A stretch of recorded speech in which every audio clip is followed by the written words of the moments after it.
that was really bad. It never gets better. Like, the more you hear it, the worse it gets. I guess it's safe to admit that when it comes to the Candybbug drama, ain't no one farming it as much as I do. It's a fact. Ain't no one farming this as much as me. Ain't no one farming drama as much as me. If you need match, I'm your man. That's right. Remember in the MMO days when you could DM people and let them know, hey, you have extras of this resource. They'd be like, hey, here you go. You know they'd be farming all day. You know they ain't got no life. They're just sitting there always farming and stuff.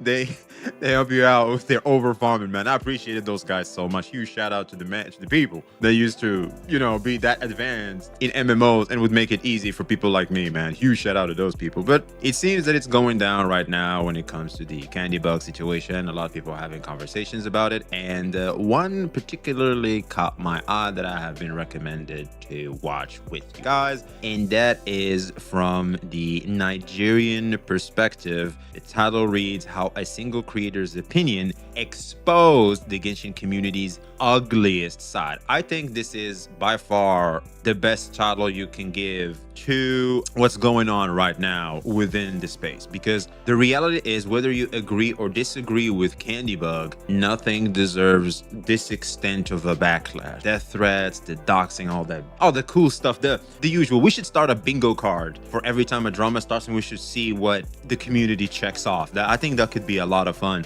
But anyway, I think the reason why I'm seeing some dislikes here. I think the reason why is simple, because the Nigerian perspective is a cutie bad, and this may come off to some people like they're using this as a means to dunk on the Genshin community, which I don't think it's necessarily the case. I think even a normal person can easily call out that toxic behavior, as they should, because I think even the Genshin community itself do not claim them ninjas, and this is just unacceptable behavior that should be canceled immediately, right? This is non-modern, non-social. It's just a big no-no.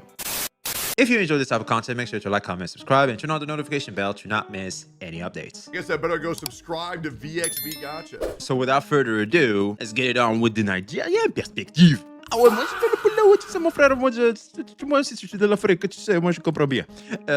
I'm getting canceled probably. Anyway, let's go. For the past couple of days, the Genshin community has been up in arms. There's been arguments after arguments, conversation after conversation about practically every single aspect of Genshin Impact. The characters, the narratives, the cultural representation, the clothing, you name it, people have been arguing about it. And the catalyst for all of this was one YouTube video. A video titled, "Was Genshin Always This Weird and Bad?" And even though it was made by a relative... So that was the original title of the video? I don't think... Wait, come to think of it, I didn't even pay attention to the title and video. Hold on. I don't think it was that. Am I tripping? Oh yeah, was Genshin always this weird and bad? Oh no. Okay, so here's my thing with Genshin Impact. I don't think it was weird and bad. At least back in my days, a day one player, we used to have it kind of good in Genshin, because at the time we didn't have what we have today. I feel like people are forgetting a very important component when looking at, well, the nostalgia part of Genshin Impact, is at the time, considering at the time of release, it was good, right? It was good. We could clearly see the flaws in the formula applied when you play the game, because we start off with 120 resin, but because I think it made you want to log in twice. Yeah, because I think in Genshin Impact back in the day for stamina, we used to log in twice in the day, if I'm not mistaken, if I remember correctly, to fully maximize the efficiency of resin refresh, because there was no resin overflow and we still didn't have condensed resin. And so we could tell like there were some issues. Also the mats being locked to days. 6 years later, that didn't change. Go figure that out. But the reality is, I feel like back in those days, Genshin was a good game. I think it still is, but I think it was I really liked Genshin Impact. I'm not gonna sit here and pretend that I had a ton of fun with Genshin Impact. It was what made me really start my gacha journey and dabble with gacha games. I'm glad I lost my gacha virginity to Genshin Impact. It was a good experience for its time. Very important. You gotta make sure for its time. Now, in today's times, considering what we have in this space or how the gaming sphere has evolved, really, yes, Genshin Impact no longer looks like the amazing experience it once was. And I think the best example for this, I might ruffle some feather on this one, my apologies, but I just through my experience and the experience of my friends, etc., was Dragon Ball Tenkaichi 3. Recently, they made the Dragon Ball Sparking Zero. I think it was last year, if I'm not mistaken, or maybe the year before that. Anyway, recently, in the last 1 or 2 years, they made Dragon Ball Sparking Zero, which is basically Dragon Ball Budokai Tenkaichi 4, right? We had Budokai Tenkaichi 3, I think, for everybody growing up. If you had a PS2 or have someone in your neighborhood that had a PS2 and had Dragon Ball Tenkaichi 3, you remember how amazing that game was for its time. I think it was Gacha Smack's chat.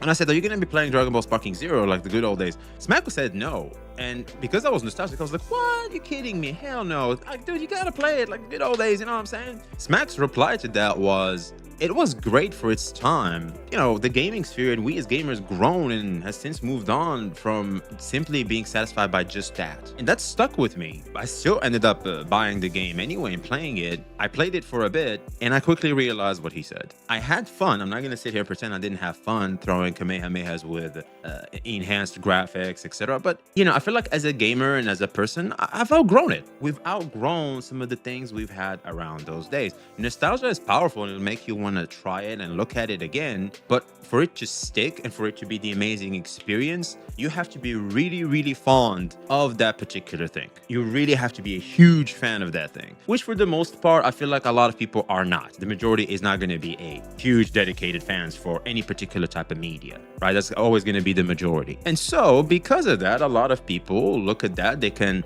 dabble in it, but they're not going to praise it anymore because of how they grew as individuals and how the gaming sphere and the times have moved past what was once considered the shit, right? And that's how the world works, really. I mean, you remember when, well, paper journals were the shit. Now you have phones where not only can you get news, you can get everything you want. Like you can play games, you can take pictures. It's amazing. Times make them somewhat obsolete and not hit the same when you compare them to when they were first released in previous times. I feel like that's very important to keep in mind when tackling a topic like this because we're talking about the nostalgia here. I feel like that's a very, very big component. Relatively new creator by the name of Candybbug. It has already amassed almost 400,000 views by the time I'm making this video. I think this is now at 500k. Yeah, it's close to 600k.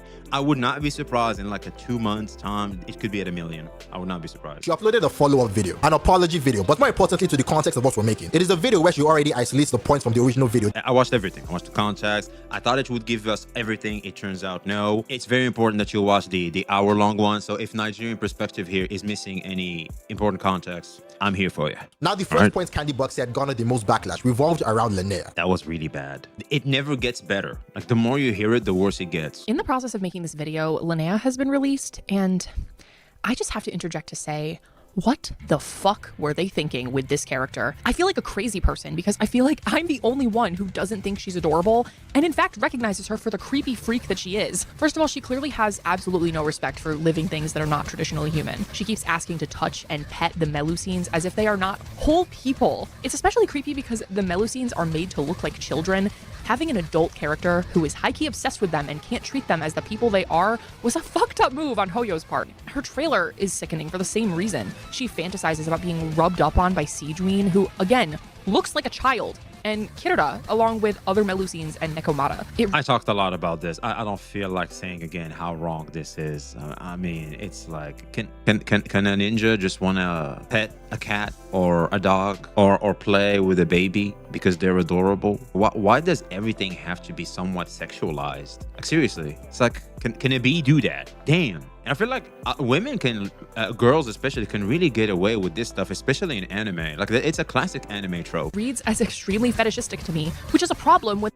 I told you, man. See, I didn't hear the fetishistic part. Like I said, the more you hear this, the worse it gets. Now, this is a very interesting take on Linnea as a character. And if we indeed looked at the genshin community side of the discussion, you will quickly realize that this is where a huge portion of the backlash really comes from. And one of the biggest rebuttals people made was that Linnea is autism coded. Now, personally, I don't think whether a character is autism coded or not has much bearing on an arguments like this. I'm with him on this one. People were calling for autism and stuff like that. I have no idea of how the character is actually. And just because someone has autism or something doesn't necessarily necessarily excuse behavior. But then again, the behavior in question isn't anything weird, except if you're weird in the head. Understand why so many people in the community took issues with what Candybbug said. But I don't think it is simply because she was wrong. No, rather, I think she approached the character from an incredibly extreme point of view. And even though we could make the arguments that this is just an anime video game, or point out that Linnea isn't a real person with any agency of her own, I think there's a much more compelling reason why people don't interpret Linnea the same way Candybbug does. And that's is context. The context of the character, the setting she is in, the circumstances surrounding her, the kind of story Genshin is trying to tell, the type of entertainment Genshin Impact is. I mean, I think far too many people underestimate just how important context is when analyzing any character. And to show you what I mean, here's a question. What if we took Linnea exactly as she is, every personality trait, every mannerism, every scene from this trailer, especially this one in particular, and transplanted her into the anime Made in Abyss? An anime whose entire identity revolves around the suffering and abuse of children. What emotion do you think that would evoke within you? Because for me, regardless of how innocent or harmless Linnea may appear, regardless of whether she is autism coded or not, my first reaction wouldn't be that she is cute, it would be fear, it would be disgust. And that is exactly expected, more so because the context surrounding that character has fundamentally changed. And if you've watched Made in Abyss, you probably know exactly what I'm talking about. But in Genshin Impact, it is completely different. People don't look at Linnea or any character in Genshin Impact and immediately think fetishistic or abusive, because that is simply not what Genshin has ever presented itself as. That's not the tone of the game, that's not the narrative being told. Specifically anime, like in anime,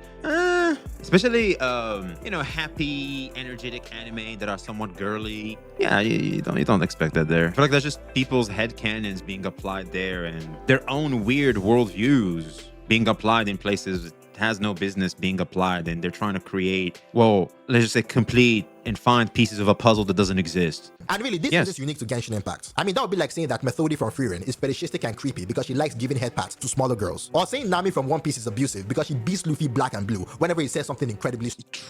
You know what? That's a good point. Or Naruto, like Sakura always punches the shit out of him. It's like, is that abusive? Bulma with Goku? It's like, oh, that's emotional abuse because Goku can destroy a whole universe, but he still has to be slapped around by a mere mortal. So that's emotional abuse because it's like she got him. You know, she took his balls type shit. It's like, no, it's just that anime shit. The next part that garnered a huge amount of attention and criticism was the discussion surrounding Natlan and Sumeru, with Candybbug specifically saying that... I like how he didn't call her weird for this.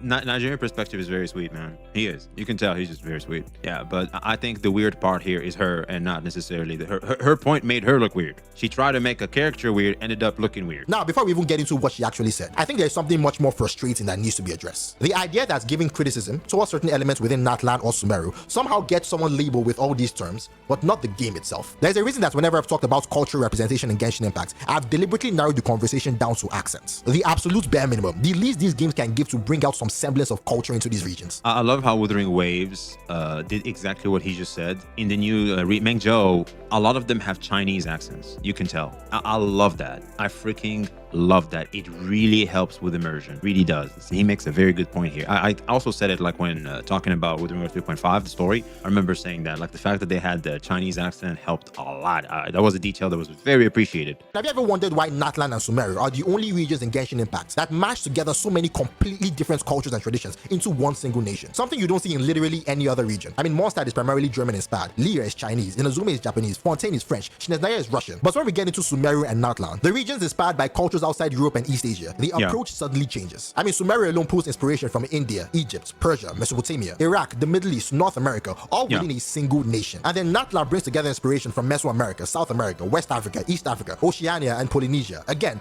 all within one single nation. And I have to ask the obvious question, why? Why is it that these are the only regions where so many distinct cultures are compressed into one nation? And even more so, why is it that despite drawing inspiration from regions whose population are overwhelmingly darker skinned, the overwhelming majority of playable characters are still fair skinned? I mean, saying the quiet part out loud, every single one of us understand the realities of the gacha markets. Most of us don't go into these games expecting perfect cultural representation, especially in Genshin Impact. I mean, I certainly don't. And if you do, well, it is a matter of time before you learn. It's like God of War. Like, do you really expect God of War to have a perfect representation of the mythologies at play? No, they use, or like Vikings, like media that tells the legends of like past civilizations and stuff like that. No, they're not gonna have a perfect storytelling to that. They're gonna have something close to the mythos, but really they're just taking advantage of already existing favored themes and expanding on them, giving them that, let's just say, the touch they want them to have for the audience they are targeting. For example, this one, they want those culture that culture to have an anime feel because they're targeting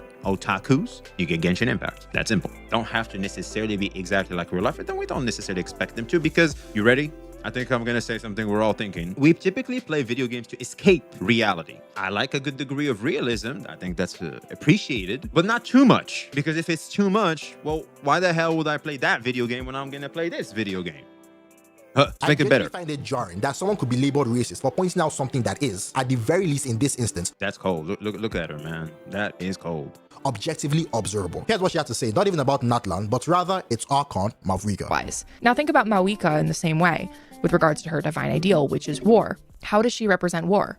Well, she's fighting a war against the Abyss, like everybody else in that. Yeah, maybe they have it worse than other nations, but still, what happens when the war ends? Which it does at the end of the Archon quest. It's not like Mawika is some battle-crazed maniac. At most, she's just kind of thoughtless and reckless in her actions. Do you see how war doesn't really work as a divine ideal, and least of all with Mawika as its representative? Also, it's a nation of war made up of 6 different factions, and yet there's absolutely no conflict between them. It really just doesn't make any sense. This is why I personally always thought it would be cool if the Pyro Archon was a villain to her people.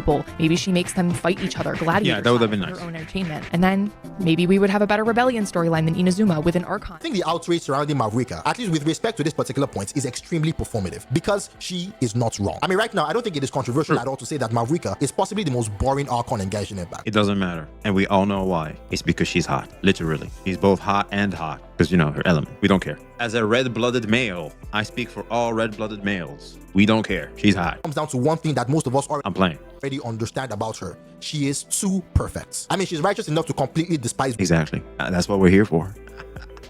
Not completely, but you know what I mean. I'm just being a bit of a stereotype. My apologies. Well, despite literally being the god of war, she is farsighted enough to make a plan 500 years in advance and somehow have it play out almost exactly as intended, with little to no course correction along the way. She's an exceptional leader. She learns incredibly quickly. She adapts to every situation. She always seems to be the smartest person in the room and rarely feels like she's genuinely out of her depth. And I think what is most disappointing about Mavrika is that I genuinely don't believe this was the character the game originally intended to build. In fact, there's a single line from another Archon that to me perfectly captures what Mavrika was supposed to be. The Pyro Archon is a wayward, warmongering wretch, and the Geo Archon is a brutish, blundering buffoon.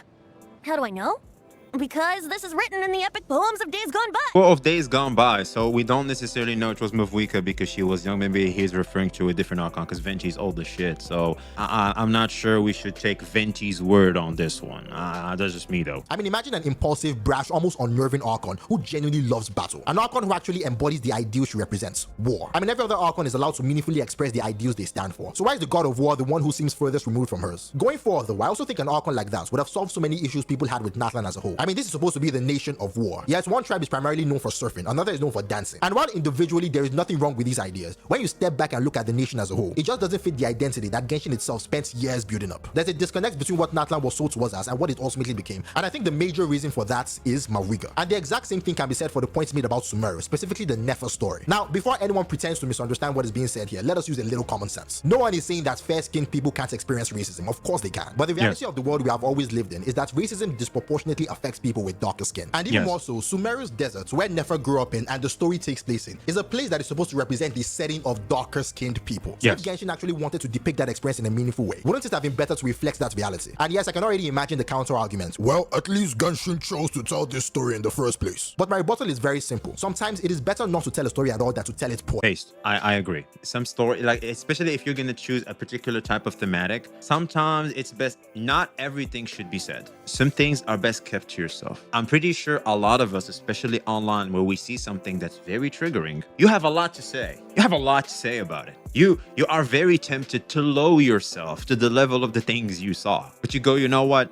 I'm better than that. I'm just not going to do that. Yeah. You wanna know why? Because I'll be just, you know, I don't want my ancestors to roll in their grave for the generational aura loss I'm about to do because of these actions, because of the actions that these thoughts are encouraging right now. So you don't say some things, you don't do some things, etc. It takes many forms. Not everything should be said and not everything should be done. It's very important. It's better not to tackle a sensitive subject than to handle it in a way that feels sanitized, watered down, completely disconnected from the reality it is trying to portray. It's because it's very sensitive. That's the real issue. It's a very, very sensitive topic. You're better off not going with this particular thematic because for the people that really care about this, they're very sensitive about it.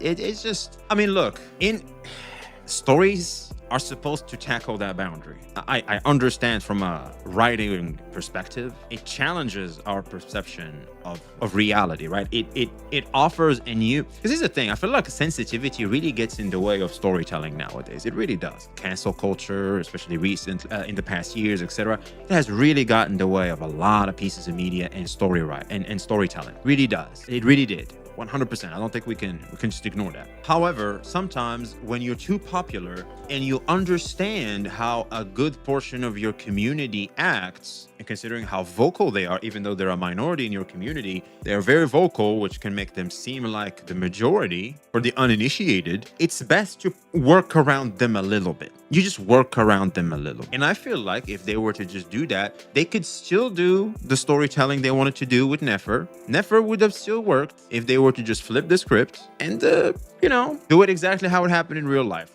People would still like the story because I think it's a good story. We all like the underdog story. Everything's against them, but they beat the odds and make it anyway. We all love those stories. And also, the people that care about race, well, they're happy too because you kept it as real as possible. Why? Because those people are very sensitive. Imagine those people are like a roundabout. Like you're driving, they are a roundabout. You're gonna have to go around the roundabout. You can't just punch through the roundabout. You can't just do that. You're gonna have to, do the roundabout turn. You gotta have to. They're in your way of reaching the goal you want to reach. Business is business. You gotta do what you gotta do. Genshin more often than it should, whether it is this storyline or what they did with Ian-san, a character they advertised as the face of Natla nearly 6 years ago, only for her to end up being I was so disappointed with this one. Like, why was it a 4-star? I seriously thought she was gonna be very important. one of the most irrelevant playable characters in the entire nation. Yes. What exactly am I supposed to appreciate? Whether we're talking about the nation itself or the characters within it, it is hard not to feel like so much of it was half-assed. Now, moving on to the final point of controversy in Candybbug's video, and that has to do with the female characters in Genshin Impact. Here we go. Brace yourself for a lot of hoes mad. The community's reaction to this part was probably the most confusing thing I saw throughout this entire discussion. Mostly because this is the conversation the Genshin community itself has been having for a long time. I mean, we saw it all the way back when Lauma was introduced. When people argued that the way she was dressed had absolutely nothing to do with her personality or the way she was portrayed, that it was simply fan service. I feel like Candybbug exposed exactly why she's dressed that way, because the mythology in which she's based on is actually of a naked woman. So therefore they made her as skin revealing as possible. See, real feminism would say that's what real feminism is. She owns her body. She's not ashamed of her body. Yeah, what happened to that? Yeah, that's what a real feminist would say. See, I'm such a feminist. I'm saying, you go, girl. Yeah, you own it. Yeah, it's fine. We ain't creeps at all. We ain't gonna be looking. You're gonna be just fine. Just fine. Oh, man. I cracked myself up. With Sandrone. I mean, people hated the fact that Polonia was removed and replaced with whatever this is. And even more so, they hated that her outfit was changed from a more traditional, fully covered design into the classic body-revealing female Genshin outfit. I feel like we have a lot of gay self-report in the Genshin community or hoes mad. Like a bunch of swamp hags that are just really upset and they hate seeing feminine characters. That's what it feels like to me. Recent example, look at the Linnea trailer. I mean, there was an entire discussion across the community about why the female gods had exposed legs, while the male gods were wearing full trousers, or why the Sarita herself was wearing a because ain't no one trying to look at a dude's legs. No one wants to see that. Yeah, we wear shorts because it's just hot, or sometimes they can be a little comfy, but ain't no one want to look at my legs. However, I know what people would like to see in terms of legs. Yeah, it's from 2D anime, that is. And people would love to see them legs. Skirts instead of the kind of long regal gown. People now here's the thing. I'm not gonna lie. I should look now. Serious face. I do get also repulsed a little bit when something is too goony. I do. But I feel like if it's from time to time, just like how Genshin Impact is doing, I think that's totally fine. I do. I feel like a woman's legs, like her being covered, that's kind of like the classic woman fit 101 you have come to know on Spawn. Like the schoolgirl uniform. They have them wear skirts. As in, you can see the girl's legs. That's like what is socially acceptable since our parents' days. Even before that for some people. So it's like, what's really the problem for girls' legs? Like this is the thing, man. Also, you gotta consider once again the times. For most of us that are in the space, we're kind of immune to that. Like that doesn't even affect us the way it did. We've been around so much and we have been desensitized to this. It's like, oh, it's just legs. Nah, whatever. We need something like Llama to go, oh, snap. Mama. Right, but beyond that, it's like, oh, he's wearing a skirt. That's cute. Did she shave her legs well though?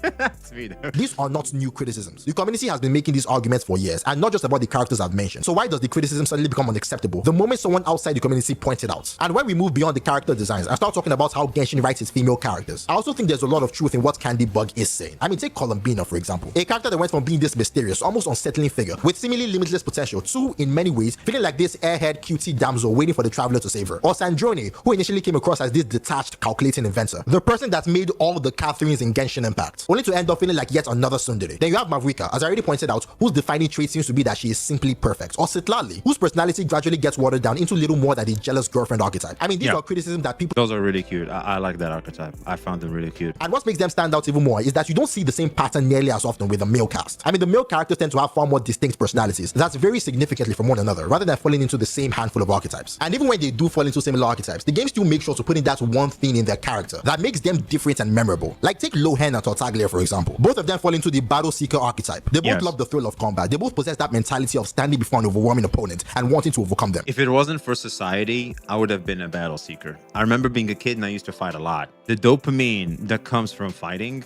and the adrenaline, oh my god, that's low-key addictive. Oh yeah. And also, most dangerously, fighting solves a lot of your problems, especially when you're getting bullied and stuff. It really fixes a lot of problems. Like, why would I keep doing this stupid back and forth in wordplay when I can just beat the shit out of you? You know what I mean? Like, it's so simple. Like, I can just solve the issue and feel good about it. Sign me up. That was me back in the day, man. Thankfully, I had good teachers. I had my mom. She taught me better. And so you got the fine gentleman you have today that can tell you, do not hit anyone unless provoked, of course. And relax. No, stuff ain't that deep. Absolutely no one who plays this game would say that these two characters are the same, because there's an important distinction. Tartaglia's love for battle is goal-oriented. This is a character that seeks out powerful opponents because he wants to prove to himself more than anyone else that he can stand toe-to-toe with the very best. And Lohen, on the other hand, is portrayed as I wanna be the very best.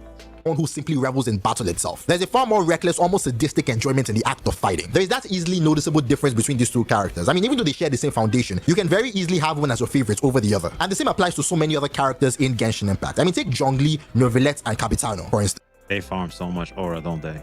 All three are protectors. All three are guardians who are willing to go above and beyond for the nations they choose to defend. But once again, the similarities only exist in the surface. Zhongli is a passive protector. He believes in stepping back, allowing the younger generation to take the lead while positioning himself as the final line. That was very base. Like when Zhongli's, the way he went about it, oh man. And especially when he saved Zhao in the, is it the pit?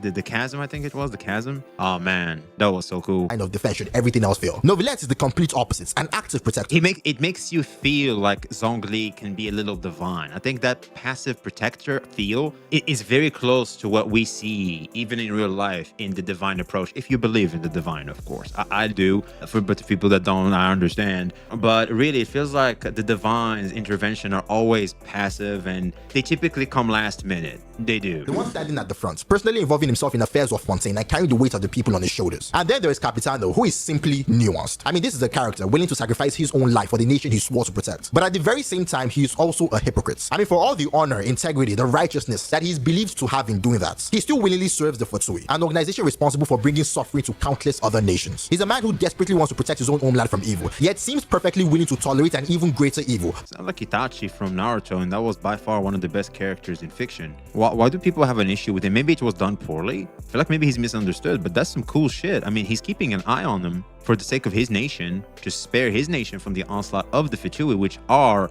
the greatest threat to Teyvat. Isn't that what Itachi did with the Akatsuki in Naruto to protect the Hidden Leaf? And even beyond that too. That was some cool shit. I mean, what Itachi did was some really cool shit. I don't know. Did on everyone else's. And that is what I don't know enough about him. Again, all three characters share the same core ideas. They're protectors. But they have enough differences in their philosophies, in their methods, in their moral contradictions that you can appreciate each of them individually for the stories they tell. See, when all is said and done, Candybbug made a video expressing her opinions about a video game. Opinions that, in my view, are at absolute worst nuanced. Now, the audience is the audience. People on the internet are going to send hateful messages. For the most part, there's a lot of nuance, but the self-insert is what really ruined it. And unfortunately, some people cannot look past that, considering how triggering those self-inserts were in the attempt of grandstanding through that self-insert.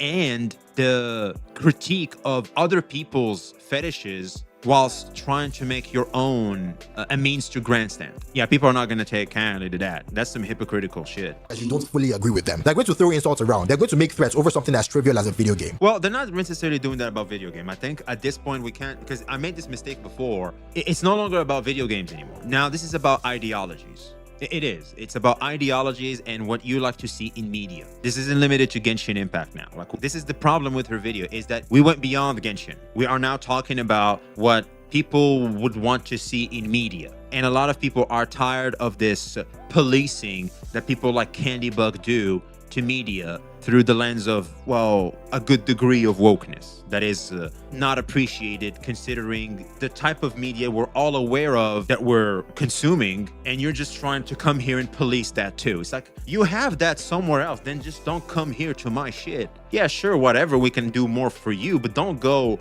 telling me they shouldn't do for me. It's like, if that's what you're on, then get the hell out of here and go get you one of them books where a werewolf is in love with the woman and he's crazy and stuff. You go and do that, right? Like, am I nuts for that? Because guys, a lot of people are tired of this stuff. Like, that this is a sentiment that has been happening since the pausing of the woke attack on media and cancel culture, let's just say, taking a pause. Lots of people are tired of that cancel culture and all that shit. We're tired of that shit. Like, that's it. We understand. If you go to a gay bar, you're gonna meet gay people. If you do not want to interact with gay people, do not go to a gay bar. Go to a normal one, right? Do not complain that, oh, no, all bars should be this way. Wherever I go, it needs to have a mix. No. So yeah, I think it's a simple thing to understand. Like going to a pizza place and complaining they ain't got burgers there. No, that's not what they do here. Go to a burger place. Like, you shouldn't ask a pizza place to be forced to do burgers for your own convenience. Why are you buying clothes at the soup store? That's not how the world works. The dog pile. I mean, to me, that is a different kind of low. Now, don't get me wrong. You don't have to agree with someone. You can completely dismantle their arguments if you think they're wrong. Exactly. But you should still be capable of presenting your opinion without turning another creator into the community's punching bag. Precisely. 100%. I'm with him there. Like, there are extremes and tiers to how you can approach criticism. The tier, let's just say, the mob of Genshin Impact, the extreme mob of Genshin Impact's community, that tier of aggression is just something no one appreciates, including the majority of the Genshin community. Y'all need to seriously calm the hell down. And again, I'm not talking about every single creator. I'm sure there are some out there that did just that. But when you become part of the reason someone says they never... Who? I think that's a backhanded shot at maybe Brand Online or people like that. Maybe this came out before he watched the... it was a day ago. But maybe, I don't know when Brand released his video. It was around there too. Maybe he released it before Brand explaining everything. And maybe misinformation got to him. Who knows? Want to touch Genshin Impact Benefit again. of the Why doubt someone there. becomes so disgusted with the community that they don't even want to engage with the game anymore, all because they make one video that, if you ask me, range from being right to incredibly nuanced. I don't think that's nuance. I don't think that's what nuance is. Again, Nigerian perspective is very sweet. I don't, because I'm the king of nuance up in these bitch, right? Pause. According to some people, I'm not, but I try to be. I seriously try to be as nuanced as possible. And this is not what nuance is. The later half of her video is not nuance. It's not. We all know it. It can come off as nuance. I see what he's trying to paint. It's not. Considering the type of individual we're talking about, it's not. And especially when you look at the follow-up, that wasn't nuance. And we all know it. But that is just my opinion. What do you think? Where do you stand on the entire discussion? Which points do you agree with? Which ones do you disagree with? Let me know in the comments below. And as always, I'll catch you in the next one. All right, well, there it is, man. There it is. Look, we can keep spinning this. You know, there's different ways to look at it. I appreciate Nigerian perspective for having a softer take on the matter. I think that's very much needed at a time like this. But it's very hard. I like to be soft too. I think we can all agree, especially if you guys look at me and you're familiar with my content, you know I would love nothing more than to follow up attack with Nigerian perspective. I can't in good faith do that. I can't, because I know exactly what was happening before my eyes. I know. The language in the later half, when things were about things that made her mad, yeah, you can just, it screams the type of individual we're dealing with. It makes a lot of the things fall flat. But however, I do appreciate people like Nigerian perspective as well, looking at the video and at least seeing through how annoying her takes can be and how annoying it can be for you, the audience, realizing that, ignoring that, and not letting it bias his the rest of the opinions she had that are valid criticism towards the game. I think that is very important. That this is the right mindset to have in approaching stuff like that. So yeah, man, what the situation, huh? I mean, this is the problem, man. Like sometimes you should just stick to focusing only on the video game, man. Like don't. And also, if you're gonna do self-inserts that, let's just say, people are gonna be more open to, instead of doing some from what is becoming now criticism from a bygone time. Because I feel like the society has already adapted to it. I feel like some people are still stuck in the past because they're trying to still use that stuff to grandstand, but the reality is you don't have to. The whole point is for all of us to be the same, equal. But I guess maybe you never wanted that in the first place, huh? So yeah, there it is. People are gonna either use sentiments, they're either gonna use video game success or metrics from a company, whatever. They're willing to use whatever it is to have an edge over someone, to get that dose of validation they need to go through their day, because unfortunately life isn't happy for them. They're not doing the best. They're lost souls, and so they need that to continue. It's very sad. That's why I always feel for people like that. Even someone like Candybbug, I feel for her not because of not only the death threats and all that, but I feel for her because of, it must be quite painful and tough to be you with the ideologies you have in today's world, huh? I feel like that's quite the debuff. It's not a buff. But that's just me, though. Let us know your thoughts in the comments below. Like, subscribe if you haven't already. Peace.